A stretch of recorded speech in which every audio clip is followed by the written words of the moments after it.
You can roll it all the way out. So this is the poster. Stand up, Billy. Yeah, so this is the poster here, and on the other side, for those sisters as well, we have prophets of Islam, and the idea again is to show, for instance, Musa alayhi salam, Isa alayhi salam. So anybody who believes that we're Mohammedans or we only believe in Muhammad sallallahu alaihi wasallam, this shows, and we've got prophets of Islam. I hope I got it the right way around. Have I?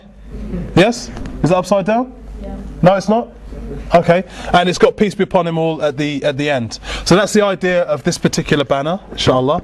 And alhamdulillah, what it does is it stops people when they get to you, they already know what you're standing for. They know you're Muslim. So when they arrive at the table, alhamdulillah, they know inshallah you're Muslim. And it stops them arriving there and saying, oh, what's this about, and then being abusive. Now what we've now introduced also, Junaid, just pass me that one please, inshallah. What we've now introduced for the sides of the tables, a brother had this idea and it's a fantastic idea. If you hold that one up, baby, please. We've now introduced this one to the sides of the table, which is, let there be no compulsion in religion. This is very famous ayat, 256 of Baqarah. The idea is simply that when people approach the table, at the side, they see this. So this idea of compulsion in religion, before they reach the table, they can read there's no compulsion in religion. That's the first thing they read. And then when they come to the front, they then see the front of the poster. This is a way of diffusing any problems. And if they come and say, which is very common, sometimes people come and say, oh, could I do this I couldn't do this in Saudi Arabia. I don't know if anyone's ever heard this kind of statement, and they need to of course be reminded that Saudi Arabia is a theocracy, this is a secular democracy. If it was a Christian state we couldn't do it either, but it's not. So, it helps to diffuse the situation. So the idea is this on the sides and that one on the front, alhamdulillah. And also we needed to be specific about what our call was, because in the old days, way back when, people would come to Islam, but what were they coming to? Then there used to be this mad scramble, and those days, alhamdulillah, they're not active now, alhamdulillah, they've been humiliated. There used to be quite active groups of Shia among some reverts who had wanted to do muta and wanted to have girlfriends and so on and so forth. So many of them became Shia, so they wanted to have temporary marriages, but they just were following their desires. And these guys were active in actually trying to get new people that embrace Islam to become Shia. But alhamdulillah, we needed an organisation that was calling to the Sunnah. Now you had GMAS, which is already were doing their at that time it was like their first conference they had, but we needed something, inshallah, separate to that, like on the streets, inshallah, doing something whereby we were calling non-Muslims to Quran and Sunnah from the word go. This is a very important point, that you're calling them to Quran and Sunnah from the word go. And we also wanted an area whereby the adab would be different from Hyde Park. So thereby, we decided to do them on a Saturday, do the tables on a Saturday, which is the Eid of the Kuffar. And they're walking around the town centres and stuff, and they see, the table, and they'll saunter over and they'll have a chat and so on and so forth. I was given a Quran, and alhamdulillah, I read it, I became a Muslim, and inshallah the idea was hopefully through discussions and leaflet and booklet distribution, people would also do the same thing.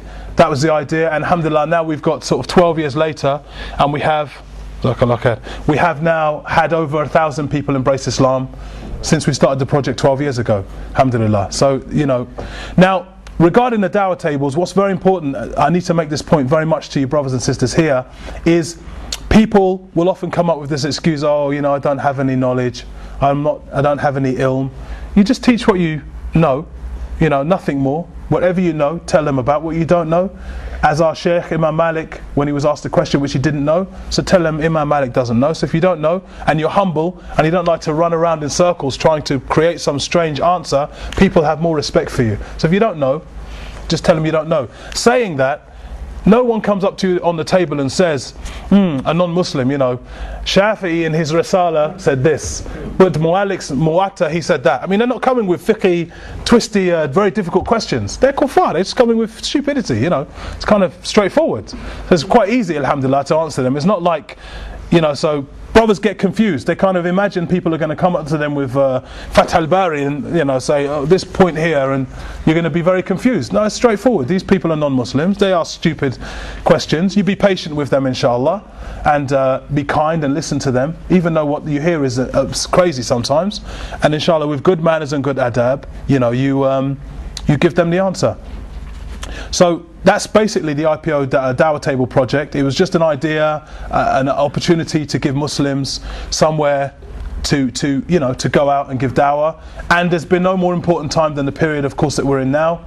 The issue really now for Muslims is Islam. Every single week, we know the newspapers, the television, the radio, they're talking about Islam. These call-in shows, I advise you, brothers and sisters, John Gaunt Show, 94.9 Radio London, they have issues about Islam. Call them up, especially sisters, call them up and defend Islam. Nick Ferrari's show, On in the Morning, again, call these shows up, listen to them, and if they talk about the deen, call them up and defend Islam. And if you're able to do a dawah table, we're not a hizb, we're not a party. We provide you with the books, the literature, the poster, the chairs, because it's good to sit down when you do your dawah, be comfortable and happy. And if you want any assistance in that way, contact brother Zafar, inshallah, and he will give you all of the support you need. We'll put you onto us and we can do it, inshallah. Very important for us to get out there and do the dawah and give people, you know, the true message of Islam. The reason why I brought, by the way, my children is because I don't have a dawah partner like a brother or sister. I have my daughter, my son, my brother-in-law. These are the ones who do my table with me. They have a rota once a month, once every Saturday. It's either Mariam or it's Junaid or it's Bilal. These are my dawah helpers. They start the table with me at 12 o'clock, alhamdulillah, and they finish at 5 o'clock on a Saturday. They do 5 hours one Saturday, in a rota, so to speak. So you don't need to have, for those brothers who can't find anybody, grab a family member, inshallah. Grab somebody, but if you can do it, contact us, inshallah, and we'll assist you, inshallah. So that's, I apologise, it's brief, inshallah, but do the dawah, read, study, do the dawah, inshallah. We've got to get the message of Islam across to people. We've got to work hard, inshallah. So, may Allah bless you, all of your efforts. May Allah accept your Ramadan fasting and the Ramadan and efforts of all of the Muslims all over. Subhanaka Allahumma wa bihamdika ashhadu an la ilaha illa anta wa astaghfiruka wa atubu ilayk. Jazakallah khair.